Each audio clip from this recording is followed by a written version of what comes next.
महाराज जी, आप कह रहे हैं कि आपको बहुत डरावने सपने आते हैं, खंडर देखती हूँ सपनों में, मतलब किसी की मृत्यु के बहुत सारे सपने नाम जप करते हुए सोया करो, पवित्र होकर के नाम जप करते हुए सोया करो तो अच्छे स्वप्न आएंगे। नहीं तो मन संस्कारों का पुंज है, जैसे हम आचरण करते हैं पूर्व जन्मों से लेके अभी तक, वही स्वप्न में फेंकता रहता है। अब जैसे संत जन स्वप्न देखते हैं तो भगवान के स्वप्न देखते हैं, तीर्थों के स्वप्न देखते हैं, संतों के स्वप्न देखते हैं। ऐसा लगता है सोते ही रहो, जगो मती, यही देखते रहो।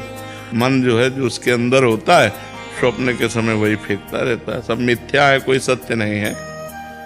जब जागृत मिथ्या है तो स्वप्न तो मिथ्या है ही है। उमा कहूँ मैं अनुभव अपना, सत हरि भजन जगत सब सपना। तो सपना कोई सार्थक वस्तु तो है नहीं। नाम जप करके सोया करो। योगेश खंडेलवाल जी, महाराज जी मोक्ष क्या है? समुद्र में जैसे तरंग प्रकट होती है वायु विकार के कारण, वायु विकार नष्ट हुआ तो तरंग समुद्र में लीन हो गई, समुद्र बन गई। ऐसे ही आत्मस्वरूप परमात्मा स्वरूप जीव माया के विकार को ग्रहण करने के कारण जीव कहा गया, और जब त्रिगुणातीत माया रहित हो जाता है तो ब्रह्म स्वरूप को प्राप्त हो जाता है। अपने ब्रह्म स्वरूप को प्राप्त होना ही मोक्ष कहते हैं। मोनिष्का मुंबई। श्री हरिवंश महाराज जी, महाराज जी आपसे सुना था कि श्री जी का वाहन दैन्यता है, तो फिर महाराज जी लालजू का वाहन क्या है? लालजू श्री जी कहने में दो है, जेहि दीन प्यारे वेद पुकारे द्रवौ सो श्री भगवाना। यही दरबार दीन को आदर रीति सदा चली आई। हमारे प्रिया प्रीतम को दैन्यता प्यारी है, दैन्यता ही हमारे लालजू को भी प्यारी है और प्रियाजू को भी प्यारी है। वाहन का मतलब होता है जिसके हृदय में दैन्यता होगी उसके हृदय में प्रभु विराजमान होंगे। अगर हम भगवान के भगवत स्वरूपों में जाते हैं तो फिर भगवान का वाहन गरुण है, ब्रह्मा जी का वाहन हंस है, महादेव जी का वाहन नंदिकेश्वर है, कार्तिक जी का वाहन मोर है, गणेश जी का वाहन चूहा है। वो अलग अलग फिर वाहन। यहाँ प्रीति की बात है कि जिसके हृदय में दैन्यता होती है वहाँ श्री जी आके विराजमान हो जाती है, वहाँ लालजू आकर विराजमान हो जाते हैं। यहाँ लालजू की कोई अलग सत्ता नहीं, श्री जी कोई अलग नहीं है। कहने को दो हैं, लाल प्रिया श्री हरिवंश सुरीत सुनाऊं, श्यामा श्याम एक संगाऊं, छीनिक कबहु न अंतर होई, प्राण सुएक देह है दोई। एक प्राण दो देह, ये हमारे प्रियालाल हैं। दो देह हैं कहने को, लेकिन एक प्राण, एक मन, एक रुचि, एक स्वभाव, एक वयस। तो इसलिए जो प्रियाजू को पसंद वही लालजू को पसंद, जो लालजू को पसंद वही प्रियाजू को पसंद। जोई जोई प्यारो करे सोई मोहि भावे, और भावे मोहि जोई सोई सोई करे प्यारे। तो प्रियालाल का उसी हृदय पर निवास होता है जहाँ दैन्यता। सृष्टि मिश्रा जी इटावा से। राधा वल्लभ सिंह। श्री हरिवंश महाराज जी, महाराज जी 84 जी की फलश्रुति में लिखा है कि वृंदावन वास सखी सुख के अधिकारी। तो क्या महाराज जी अगर हम 84 जी का पाठ करेंगे तो हमें वृंदावन वास मिल जाएगा? शरीर रहते या शरीर पूरा होते, दोनों बातें हैं। अगर प्रबल इच्छा हुई तो शरीर रहते व्यवस्था बना देंगे, अगर प्रबल इच्छा नहीं हुई तो शरीर छूटने के बाद वृंदावन वास होगा। हाँ, रोज 84 जी का पाठ करें तो गारंटी इस बात की कि छुट 84 भ्रमंते निर्खय जुगल किशोर, निर्खय जुगल किशोर भोर अरु रैन न जाने, पिए रूप रस मत भयो कछु मनई न आने, प्रेम लक्षणा भक्ति होए ही आनंदकारी, अरु वृंदावन वास सखी सुख। तो जो महापुरुषों ने लिखा है वो परम सत्य लिखा है। महाराज जी आप एक बार अपने मुख से कह दीजिए, आपने मुझे स्वीकार कर लिया, आप ही मेरे गुरु जी के हैं, बस एक बार। नहीं, हम सबको ये कहते हैं सब श्री जी के हैं और हम श्री जी के हैं, बस इसी में सब आ गए। हाथी के पैर में सब पैर आ जाते है नहीं। हम पर्सनल हम किसी को कहने का अधिकार नहीं रखते, क्योंकि हम तन मन वचन से श्री जी के हैं। तो जो श्री जी का है वो सब हमारा है, चराचर जगत हमारा है, पूरा विश्व हमारा है, हम पूरे विश्व के हैं, किसी एक के पर्सनल नहीं, हम सब के हैं, सब हमारे हैं और हम सब के हैं। रवीश कुमार जी। श्री हरिवंश महाराज जी, गुरुदेव भगवान कृपा करके समझाएं कि स्थूल, सूक्ष्म और कारण इन तीनों शरीरों के अलग अलग कार्य क्या हैं और आत्मा का अपना शुद्ध कार्य क्या माना गया। आत्मा अकर्ता है, उसमें कोई क्रिया नहीं है, कोई कामना नहीं है। जो स्थूल शरीर पंचभूतों से बना हुआ है, इसका जागृत अवस्था में भान होता है। जैसे इस समय इसके द्वारा देखना, सुनना, स्पर्श करना, रसास्वादन करना, ये जो 5 ज्ञानेंद्रियों के शब्द, स्पर्श, रूप, रस, गंध, घ्राणेंद्रिय से गंध लेना, ये 5 ज्ञानेंद्रियों के द्वारा ग्रहण, त्याग आदि जो क्रियाएं होती हैं वो कर्मेंद्रियों के द्वारा, जैसे हाथ है, पैर है, मलमूत्र के द्वार हैं और वाकेंद्रिय, ये 5 कर्मेंद्रिय, 5 ज्ञानेंद्रिय, ये स्थूल शरीर को संचालित करने वाला जो मन है, बुद्धि है, चित्त है, अहंकार है, अंतःकरण चतुष्टय है, ये सूक्ष्म शरीर है। ये सूक्ष्म शरीर स्थूल को क्रियान्वित करता है। तो जागृत अवस्था में जिसका भान होता है उसे स्थूल शरीर कहते हैं, और स्वप्नावस्था में जिसका भान होता है उसे कारण शरीर कहते हैं। जैसे स्थूल शरीर सोया होता है और आप स्वप्न देखते हैं तो उसमें भी क्रियाएं होती हैं, उसमें भी दुख सुख का अनुभव होता है, वो सब झूठा होता है, पर होता है ना। तो उस समय जो स्वप्नावस्था में होता है वो सूक्ष्म शरीर होता है, उसमें जो क्रियाएं होती हैं वो सब असत है। ऐसे स्थूल शरीर की जो क्रियाएं होती है वो सब असत है, इनकी सत्ता नहीं है। ना सतो विद्यते भाव, ना भाव विद्यते सता, इसकी सत्ता ही नहीं। और जो आत्मा है उसकी सत्ता है। जो कारण शरीर है वो 3 गुणों से मिलित स्वभाव की रचना हुई है, उसके अनुसार, स्वभाव के अनुसार सूक्ष्म शरीर बर्ताव करता है। सूक्ष्म शरीर जो बर्ताव करता है, स्थूल शरीर में उसकी क्रियाएं होती हैं। अब जैसे दैवी स्वभाव का है तो उसके दैवी है, भागवती का आचरण होते हैं। आसुरी स्वभाव का है, उससे राक्षसी आचरण होते हैं। आत्मा के प्रकाश से, पावर से ही ये क्रियान्वित होते हैं। जैसे ऐसे रख दें और इधर चुंबक रख दें और उसी के अनुसार लोहा रख दें तो चुंबक अकर्ता है, लेकिन क्रिया शुरू हो जाएगी लोहे में क्रिया शुरू हो जाएगी ना, हलचल उसमें हो जाए। जड़ लोहा, उसमें हलचल करने की सामर्थ्य नहीं, पर वो चुंबक का प्रभाव ऐसा है।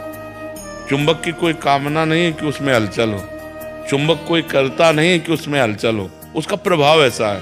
तो आत्म स्वरूप का प्रभाव ऐसा है कि उसके ही प्रकाश से, उसके ही बल से बलवान्वित होकर कारण सूक्ष्म और स्थूल शरीर ये संचलित दिखाई देते हैं। आत्मा निर्विकार है, चैतन्य घन है, निर्लेप है, उसमें किसी प्रकार का कहीं कोई क्रिया या कोई अभाव नहीं है। स्थूल शरीर में आसक्त हो जाने के कारण मैं आत्म स्वरूप भ्रमित होकर कामनाओं में फंस गया। स्थूल शरीर का अगर राग छूट जाए तो सूक्ष्म शरीर पवित्र होने लगे, सूक्ष्म शरीर पवित्र होने लगे तो स्वभाव भागवतिक हो जाए, स्वभाव भगवत स्वरूप हो जाए। जहाँ भगवत स्वरूप स्वभाव हुआ तो जैसे निर्मल और शांत जल में तह में क्या हमें पता चलने लगता है, ऐसे हमें अपने स्वरूप का ज्ञान हो जाता है। आत्मा मेरा स्वरूप है, तत्त्वम् असि, तुम वही हो, दूसरा कोई नहीं है। समझ पा रहे हैं आप? आत्मा अकर्ता है। राकेश यादव जी, सीकर, राजस्थान से। श्री हरि राधा वल्लभ श्री हरिवंश महाराज जी। महाराज जी, परमहंस एवं ब्रह्म ऋषि की स्थिति में क्या अंतर है? एक ही बात है, जो ब्रह्म में स्थित ऋषि जन है वही तो परमहंस है, वही परमहंस है। जो अपने स्वरूप में स्थित है, जिन्हें ब्रह्म ऋषि कहा गया, वही परमहंस है। और परमहंस भगवान का स्वरूप है। जैसे परमहंस श्री सुखदेव जी ब्रह्मर्षि श्री भगवान श्री कृष्ण द्वैपायन व्यास जी, तो कोई अंतर थोड़ी है। उसी ब्रह्म स्वरूप में निरंतर तन्मय रहते हैं भगवान श्री कृष्ण द्वैपायन व्यास जी, और उसी स्वरूप का बोध श्री सुखदेव जी को है। वो दिगंबर रहते हैं, 16 वर्ष की अवस्था, हर समय अपने आत्म स्वरूप आत्मलाभ से संतुष्ट परमहंस श्री सुखदेव जी महाराज। ऐसे ही परमहंस हैं जनक जी महाराज, जो सुखदेव जी के भी गुरु हैं, पर वो राजा रूप में बैठे हैं, राजकाज परिवार सब वो परमहंस के गुरु हैं। परमहंस श्री सुखदेव जी महाराज के गुरु हैं। स्थिति जो आत्म स्वरूप में गाढ़ स्थिति है, वही परमहंस स्थिति है। परमहंस किसी बाहरी वेश या बाहरी किसी परिवेश को नहीं कहते, परमहंस स्थिति होती है। तो वही जो ब्रह्म को तदात्म भाव से अनुभव कर लिए हैं, वही परमहंस है, वही ब्रह्म ऋषि है। समझ पा रहे हो? कोई अंतर नहीं इसमें। केशव गुप्ता जी हरदोई से। श्री हरिवंश महाराज जी, महाराज जी हमारे अंदर यदि काम क्रोध लोभ मोह आता है तो इसमें हम अपने आप को दोषी माने या फिर हर युगों के प्रभाव की भांति कलयुग का प्रभाव? नहीं नहीं नहीं, कोई कलयुग का प्रभाव नहीं है, ये हमारी गलती है। हम अपनी गलती छोड़। अब इस समय बोलो क्या कलयुग का प्रभाव है? इस समय आप बताओ क्या कलयुग का प्रभाव है? जहाँ हम भागवतिक वातावरण, जहाँ भगवान नाम कीर्तन, जहाँ भगवत चिंतन, वहाँ कहाँ कलयुग? अब कलयुग है उसके स्थान है, कलयुग के स्थान है मदिरा पीना, परस्त्री गमन करना, हिंसा करना, जुआ खेलना, चोरी करना, परधन अपहरण करना, झूठ बोलना, यही सब है। अगर ये नहीं है तो कलयुग नहीं है। अगर ये है तो तुम्हारी बुद्धि भ्रष्ट हो जाएगी। इन दोषों से बचो। परीक्षित जी ने कलयुग को स्थान दिए तो इनको छोड़ दो और नाम जप करो। नाम जप से कलयुग का प्रभाव नष्ट हो जाता है, जो कुप्रभाव होता है। और कलयुग समयुग आन नहीं, जो नर कर विश्वास, गाय राम गुण गण विमल, भव बिन तरह प्रयास। कलयुग के समान कोई युग नहीं, इसमें बहुत कम समय में भगवत प्राप्ति हो जाती है। योगी वाणी गुणान कथने श्रवणव कथायाम हस्तौ च कर्मस्मनस्तव आदिवर्ण स्मृत्याम शिरस्तव निवास जगत प्रणामे दृष्टि सताम दर्शनस्तु भगवत। तो ये हमारा भाव और हमें भगवत प्राप्ति कैसे इसी में हो जाएगी, इसी में हो जाएगी। एक श्लोक को यदि जीवन में उतार लो ना, तो ये श्लोक ही भगवत स्वरूप है। वाणी गुणानुकथन है, गुण भगवान के जो दिव्य लीला चरित्र है, हमारी वाणी कभी अन्य वार्ता ना करे, केवल भगवान का ही स्मरण करते हुए भगवान की नाम गुण लीला ये एक ही है। नाम कीर्तन करना, गुण कीर्तन करना, नाम कीर्तन सुनना, गुण कीर्तन सुनना, ये बहुत बड़ा साधन है भगवत भक्ति का। वाणी गुणानुकथने श्रवणो कथायाम, भगवान की नाम कीर्तन गुण कीर्तन कथन करना और सुनना और स्मृत्या। यदि हमारा स्मरण चल जाए तो जब हम कथन श्रवण करते हैं तो स्मरण वही बनता है जो हम कथन श्रवण करते हैं। यदि हम भगवान की लीला गुण का कथन श्रवण करते रहें तो हमारी स्मृति वही हो जाएगी और चराचर जगत भगवान का स्वरूप है, ये मान करके प्रणाम करता रहे। इससे बड़ा कौन सा साधन हो सकता है?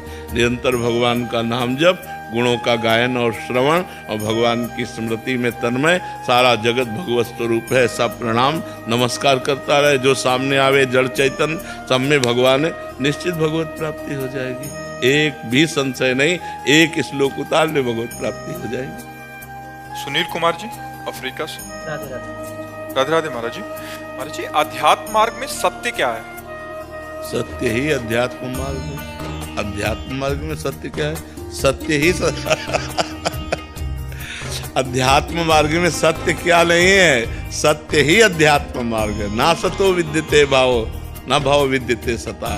सत्य का कभी अभाव नहीं, वही अध्यात्म है। सत्य ही अध्यात्म है और सब मिथ्या है। ब्रह्म सत्यम जगन मिथ्या। जो सत्य है वही ब्रह्म है, जो मिथ्या है वही जगत है। अध्यात्म ही सत्य है, सत्य ही अध्यात्म है। अध्यात्म में क्या सत्य है? नहीं, अध्यात्म ही सत्य है, सत्य ही अध्यात्म है। समझ पा रहे? ब्रह्म ज्ञान और ब्रह्म तत्व। शक्कर का बनाने की प्रक्रिया जान लेना और शरबत बना के पीना ब्रह्म ज्ञान है, उसकी प्रक्रिया को समझना। और ब्रह्म बोध है, उसको पीना, अनुभव करना। ब्रह्म ज्ञानी शास्त्रों मिल सकते हैं, लेकिन ब्रह्म बोध ये कोई बिरला ही मिल सकता है, जैसे आत्मबोध हो। वेदांत पढ़ के पढ़ा लिखा वेदांत का वर्णन कर सकता है, लेकिन वेदांत तत्व का अनुभव करने वाला कोई बिरला ही होता है। जो आत्मस्वरूप में स्थित निर्विषय निर्विकार सच्चिदानंद परब्रह्म परमात्मा के आनंद में निमग्न, वो कोई बिरला ही होता है। तो आत्म तत्व का ज्ञान बड़ा कठिन है, फिर भी सहज है, लेकिन आत्म तत्व का बोध ये एक बहुत बड़ी बात है। तत्व का ज्ञान होना और तत्व का बोध होना, इसमें अंतर है। कि जैसे हम हलवा का ज्ञान रखते हैं लेकिन कभी खाया नहीं, और जब बना के पा लिया उसे कहते हैं बोध, और हलवा की प्रक्रिया का वर्णन करना उसे कहते हैं ज्ञान। तो ज्ञान और बोध में अंतर है। किसी वस्तु की प्रक्रिया का ज्ञान होना और किसी वस्तु का रसास्वादन करना, दोनों अलग अलग है। तो ब्रह्म आत्मज्ञान अलग है और आत्मबोध अलग है। ज्ञान तो बहुत को हो सकता है, आत्म तत्व है तत्व वही बोध। बोध का मतलब होता है उसी तत्व का बोध होना, और जब बोध हो जाता है तो दूसरा कोई है नहीं। सर्वम खलमिदम ब्रह्म ने नानास्ति किंचन, एक ही परमात्मा केवल है, वही आत्मा है, दूसरा कोई है नहीं। भजन करो तो समझ में आएगा। प्रश्न बड़े बड़े ऊंचे हैं, लेकिन जैसे हीरे की दुकान में जाए, बोले ये हीरा, बोले 2 करोड़ का, बोले ये वाला, बोले 5 करोड़ का, बोले तुम्हें लेना क्या है, बोले लेना।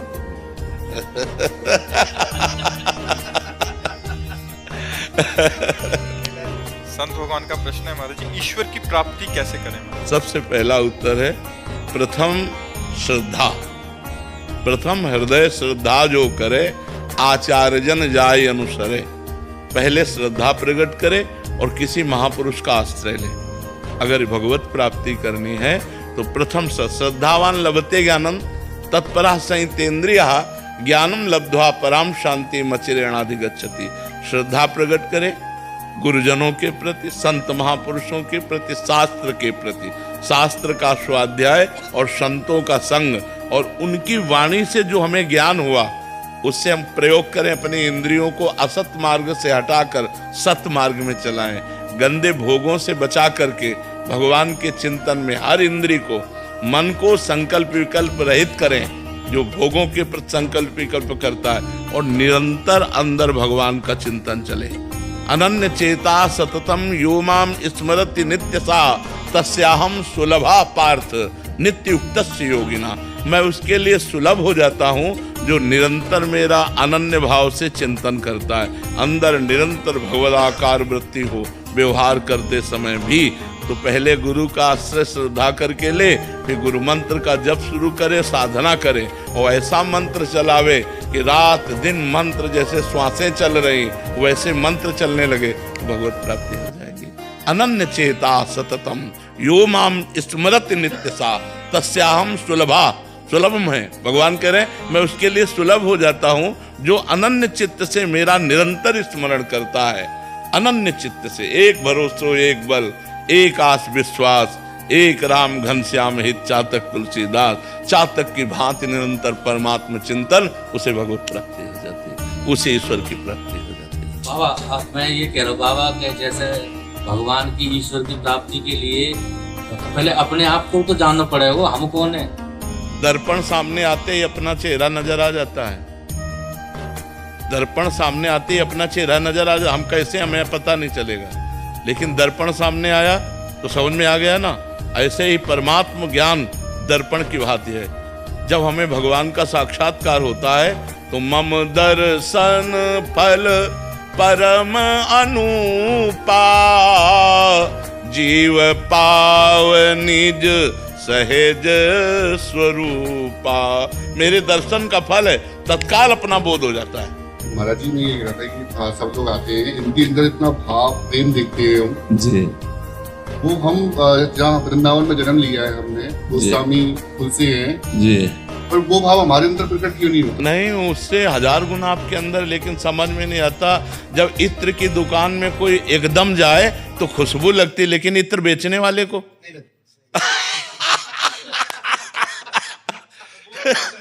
नहीं आप नहीं।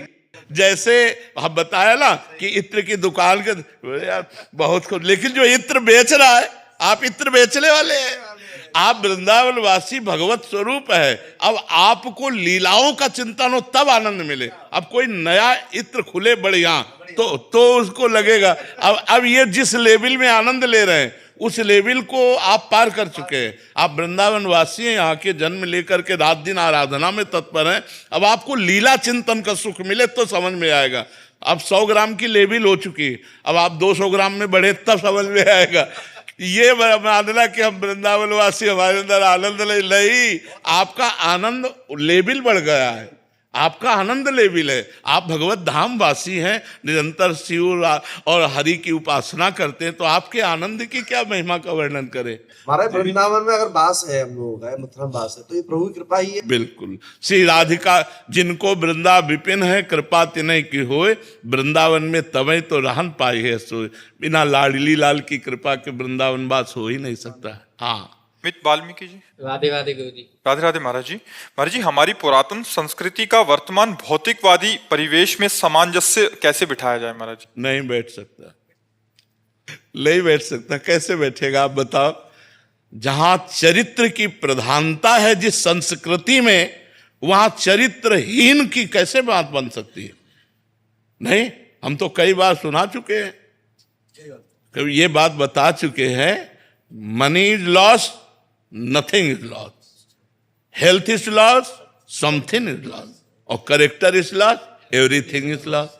अब उल्टा चल रहा है, तो अब कैसे सामंजस्य, हमारी संस्कृति से कैसे सामंजस्य बैठे? आजकल नए बच्चे, आप देखो नए बच्चों का उत्साह किधर बढ़ रहा है, नशा की तरफ बढ़ रहा है। गर्लफ्रेंड बॉयफ्रेंड, नए बच्चे बच्चियों का ये संबंध ये बड़ा हानिकारक है, क्योंकि जो जीवन की भूमिका अध्ययन ब्रह्मचर्य और संयम नियम से चलकर उन्नति की तरफ जाना चाहिए, वो विलासिता में फंस गई तो वो कैसे उन्नति को प्राप्त होगी? तो ये जो हमारी भारतीय संस्कृति है और आज का जो कल्चर है वो मिलान कर ही नहीं पा रहा, क्योंकि शास्त्र स्वाध्याय नहीं, संतों की बात मानना नहीं है, तो कैसे सुधरोगे तुम? हम कह रहे हैं दोस्ती करना पाप नहीं, व्यभिचार करना पाप है। तुम दोस्ती करो, खूब करो दोस्ती, 10-10 बच्चे बच्चियां भाई बहन की तरह रहो, कोई बात नहीं। अगर दोस्ती करो और तुम्हारा ये बन रहा है कि हम तुम पति पत्नी की तरह जीवन निर्वाह करें, तो तब तक ब्रह्मचर्य रहो जब तक ब्याह ना हो जाए। माता पिता से मिलजुल करके और फिर ब्याह करो, फिर गृहस्थी में जाओ, फिर बर्ताव। पहले ये सब आचरण विहीनता हमारी संस्कृति में नहीं है, हमारी संस्कृति में नहीं है। बाहरी संस्कृति को ला करके तुम चलाओ, हम नहीं कह सकते। प्रवीण तिवारी जी, गुरुग्राम से। श्री हरिवंश महाराज जी। गुरुदेव भगवान, अगर अपने अधिकार के लिए अपने निजी जनों से ही लड़ना पड़े और हमारे मन में उनके प्रति कोई रोष उत्पन्न हो, तो क्या इससे राधा नाम रूपी धन में हानि होगी? मेरा स्वभाव ऐसा है कि मैं किसी को कष्ट में नहीं देख सकता। नहीं, जैसे कई जगह ऐसा होता है कि रोष करना होता है स्वाभाविक। जैसे गुरु को शिष्य पर दोष दर्शन करते हुए उसको निर्दोष बनाने के लिए कड़ा स्वरूप प्रकट करना पड़ता है। जैसे माता पिता को अपने पुत्र पर उसके दोष को देख करके उसे निर्दोष बनाने के लिए उसे शासन में लेना होता है, ऐसे अधिकारी को अपने अनुयायियों पर, जो उसके नीचे कर्मचारी हैं, उनको काम में लगाने के लिए, निर्दोष काम करने के लिए उनकी प्रमाद स्थिति न बढ़ पावे, इसलिए थोड़ा रोष प्रकट करना होता है। पर वो स्वांग माने अभिनय मात्र होना चाहिए, हृदय से क्रोधित नहीं होना चाहिए। थोड़ी देर के लिए अभिनय हुआ, अभिनय होना चाहिए, ना कि क्रोधित होना चाहिए। क्रोध का अभिनय और क्रोध में अंतर है। निजी जनों से महाराज जी, जैसे कोई जमीन संवाद हो गया या घर परिवार का, उसमें महाराज जी कैसे? हाँ, तो क्रोध का अभिनय करना होगा महाराज जी, लेकिन मैं उनका दिल भी नहीं दुखाना चाहता, मतलब मैं खोना नहीं चाहता उन लोगों की छोटी सी जमीन के लिए या फिर किसी और। हाँ, तो छोड़ देना चाहिए, फिर उस विषय को ही छोड़ देना चाहिए कि आपको जो लेना है आप ले लीजिए और शांति से रहिए, आनंद से रहिए। पर कहीं कहीं ऐसा होता है कि अगर ज़्यादा छोड़ते चले जाओ तो आपको ज़्यादा परेशान कर सकते हैं। तो थोड़ा ऐसा भी स्वरूप दिखाना चाहिए कि मतलब मर्यादित जीवन चला जाए।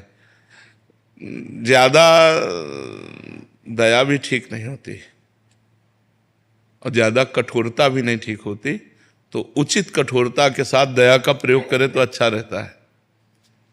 जैसे आप छोड़ दिए, अब अगले पॉइंट पर आपको कृपालु नहीं मानेंगे कि आपने कृपा की, वो अगला कदम उठाएंगे। फिर छोड़ दिया तो फिर अगला कदम उठाएंगे। और जब पहले ही कदम पर कि न्यायपूर्वक आप अपनी संपत्ति को ले सकते हैं, जैसे पांडवों ने कहा यद्यपि एक छत्र राज्य मुझे मिलना चाहिए, क्योंकि शर्त थी 12 वर्ष का वनवास और 1 वर्ष का अज्ञातवास पूरा होने पर पूरा चक्रवर्ती सम्राट पद आपको दे दिया जाएगा, तो हमें पूरा राज्य मिलना चाहिए। लेकिन यदि आप नहीं देना चाहते हैं तो हम बिना युद्ध किए राजी हैं, आप आधा राज्य दे दीजिए। हस्तिनापुर का राज्य आप कीजिए और इंद्रप्रस्थ का राज्य हम करते हैं। उनका नहीं देंगे। आखिरी में करुणा करके इस बात पर बात आई कि यदि वो 5 गांव दे देंगे तो हम 5 भाई काम चला लेंगे, लेकिन युद्ध नहीं करेंगे। तो दुर्योधन ने कहा सूजी के आगे की नोक पर नहीं दूंगा, तो कहा फिर महाभारत पक्का। तो भगवान संधि कराने गए थे, लेकिन भगवान की भी बात नहीं मानी। तो जब ऐसी जहां मूर्खता हो वहां फिर ज्यादा दया नहीं दिखानी चाहिए। नहीं, आपका भी परिवार है तो फिर परेशानी आ जाएगी। एक मर्यादा तक है, खाओ पियो आनंद से रहो, परिवार के हो या निजी जन हो। इसके बाद मर्यादा से अगर अतिक्रमण, तो फिर ऐसा भी होना चाहिए कि अगर हम बहुत सीधे बन जाएंगे तो बहुत हानि होती है। एक बार एक गांव में सांप बहुत परेशान किए हुए था, कोबरा। नारद जी निकले तो लोगों ने प्रार्थना की। तो नारद जी तो सर्वज्ञ हैं, सब भाषाओं का ज्ञान है। उन्होंने सांप से कहा आज के बाद इस गांव के किसी भी व्यक्ति को काटोगे नहीं। आज्ञा मान ली नारद जी की। तो 2 दिन बाद लौट के आए तो सांप घायल पड़ा था। तो उनका अरे तुम्हारी ये दशा कैसे हुई? बोले आपने करवाई। बोले क्यों? बोले आपने कहा काटना नहीं, तो जो आया वो ईंटा मार के चला जाता है। बोले फुसकारने को थोड़ी मना किया था, काटो मती, फुसकार मारो लंबी। तो बस काटो मती, फुसकार मारो। फुसकार नहीं मारोगे तो तुम्हें घायल कर देंगे लोग। हाँ फुसकार है, अगला कदम नहीं, तो बस फिर ठीक हो जाएगा। फुसकार की जरूरत होती है। अगर फुसकार की जरूरत ना हो तो आपको लोग बेवकूफ मानेंगे, आपको लोग पागल मानेंगे, आपको आपकी दयालुता और कृपालुता को आपको बुद्धू मानेंगे लोग।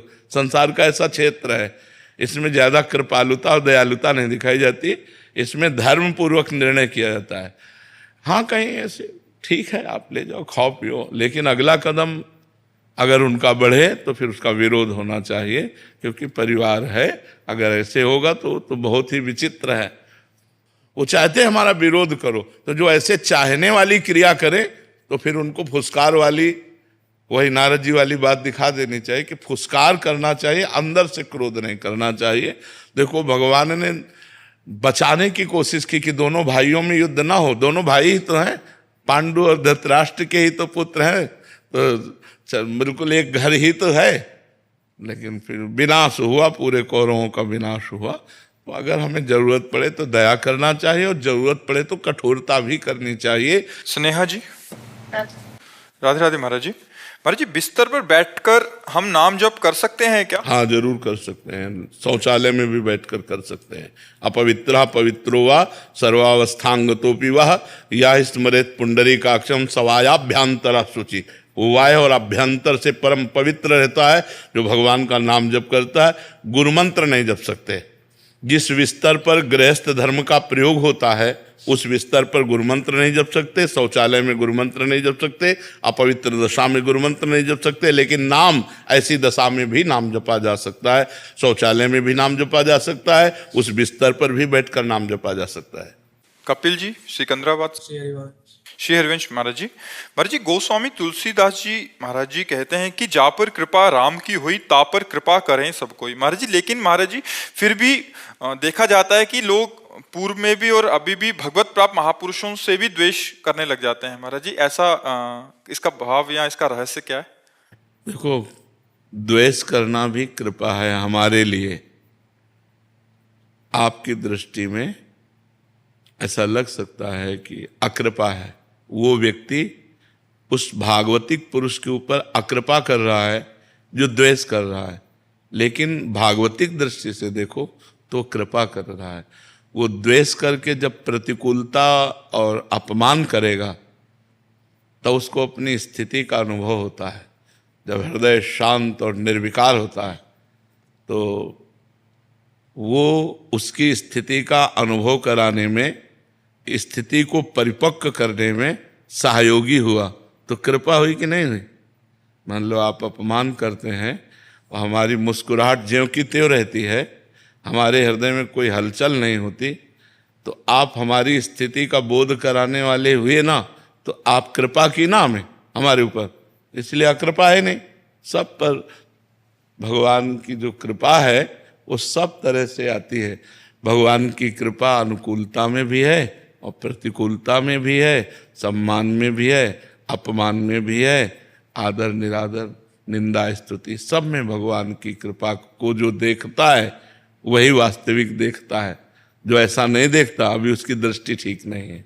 समझ पा रहे हैं?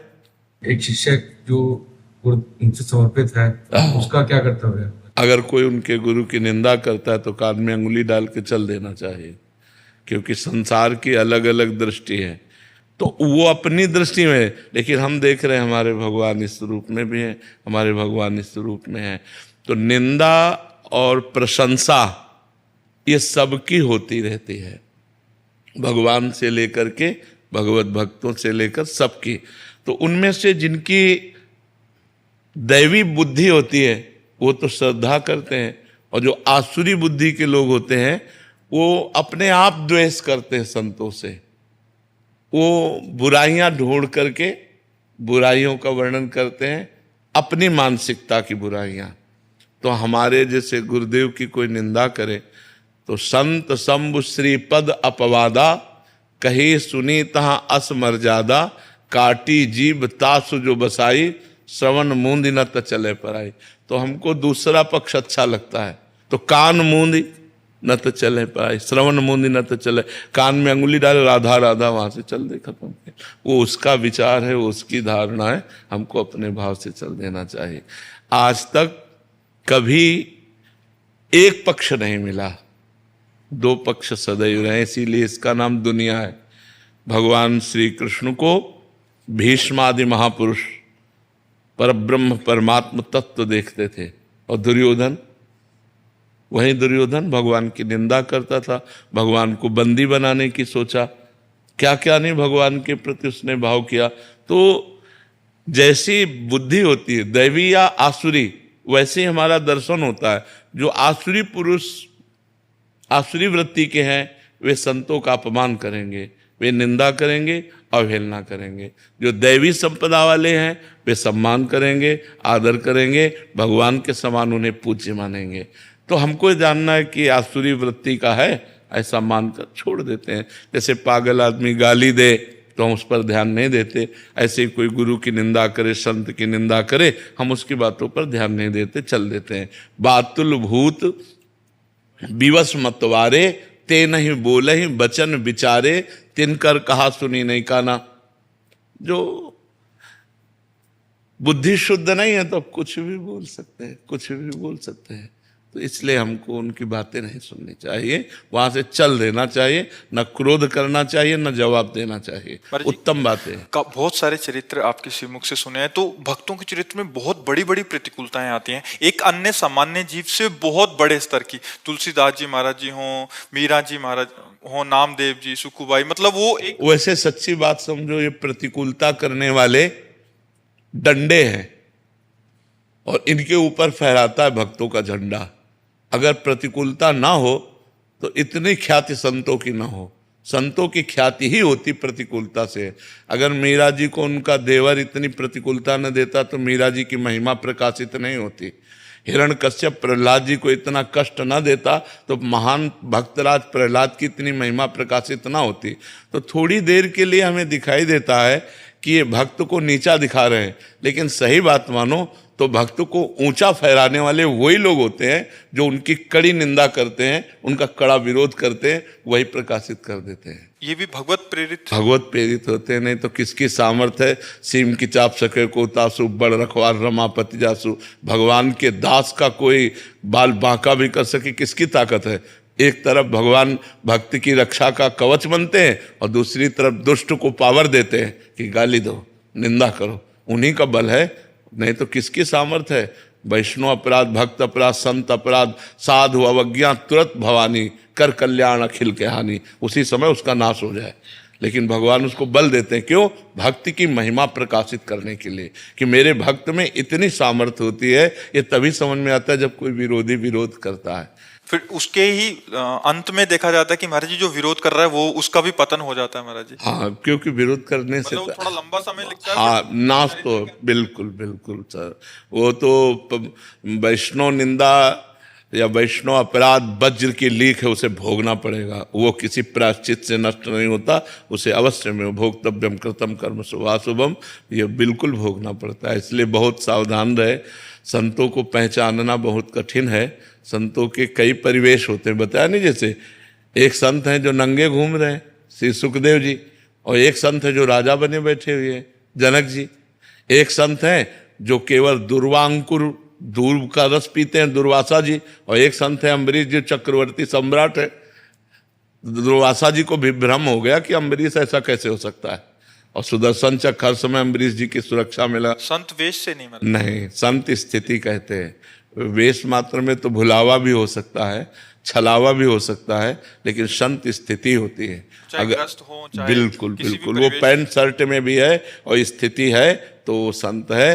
देखो, विभीषण जी राजमंत्री हैं और रावण के भाई हैं, और भगवान के जब सामने आए तो कहा, तुम सारीखे संत प्रिय मोरे, धरो देह नहीं आन निहोरे। आप जैसे संतों के लिए मैं शरीर धारण करता हूँ, भगवान ने विभीषण जी को कहा। तो वहाँ विभीषण जी का कोई लाल पीला वेश नहीं था, वो अपने राजमंत्री स्वरूप से थे, लेकिन हृदय संत है। इसलिए भगवान ने कहा, तुम सारी के संत प्रिय मोरे। प्रमाणित कर दिया भगवान शिव ने कि विभीषण जी संत हैं। जब लात मारा रावण ने और उन्होंने कहा, तुम पितु सरस भले मोहि मारा, राम भजे हितनाथ तुम्हारा, तो भगवान कैलाशपति बोल उठे, उमा संत कई यही बढ़ाई, करत मंद जो करे। उमा ये संत है विभीषण, यही संत की महिमा है कि वो मंद कर रहा है, वो उसकी भलाई कर रहा है।